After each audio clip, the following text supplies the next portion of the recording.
Hey, good morning, guys. I know I talked with some of you already about this, but I just wanted to reiterate the fact and give an example and talk to those who haven't been here and are just getting back from spring break for the first time. So you guys should be coming along pretty well with your projects. Again, the huge goal of this is to come up with a solution to the problems. Now, of course, in talking about air pollution, we've gone all through it, and we've talked about what causes it, and we've talked about small ways to stop it. And so for your project, I don't want you to just reiterate those points. The points about wood-burning stoves and what we should be burning in there and what we should not. We've talked about that in class already. So you don't necessarily need to have that as like groundbreaking news for your project.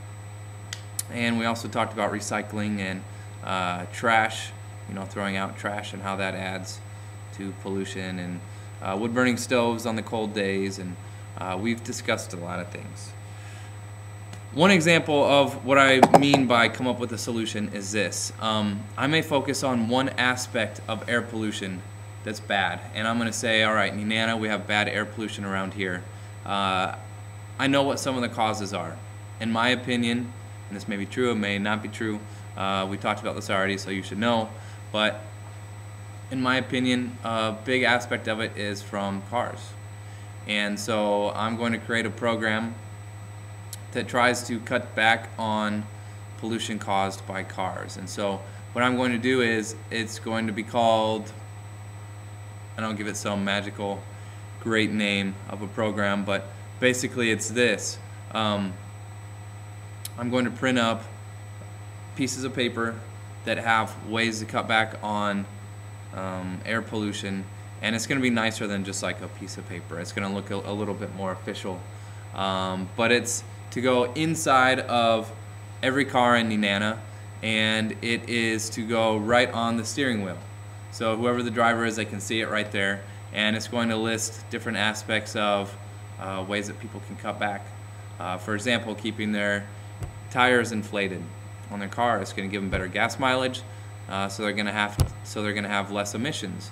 It could be encouraging people to carpool, or it could be encouraging people to, who knows, what else, okay? There's a lot of other things that could go along with that. So maybe that's going to be my program, and I'll give it, like I said, a good name, and for my poster board, or if I'm doing a PowerPoint, whatever it is, I'll include samples of what it may look like and how I expect that to cut back on pollution. Because again, we're not just telling people pollution's bad, here's why, here's what causes it, there you go. Because that's information for people, but oftentimes information is not enough for people to change their ways. Sometimes we have to implement programs. Like up in Fairbanks, we talked about the wood-burning stove exchange. And that's a program that, yeah, there's many things that are contributing to air pollution up there, but wood-burning stoves are a large portion of it. And it's just taking that one aspect, is focusing on how we can change that one aspect and providing a solution. Okay, so put some thought into this. Don't use the same exact thing that I just used.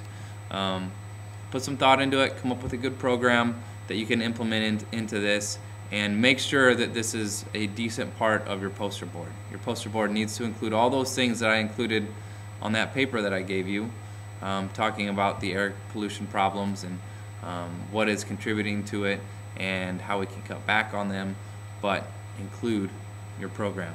Okay, whatever your program is, give it a good name, give it a good concept, include that on your presentation, okay?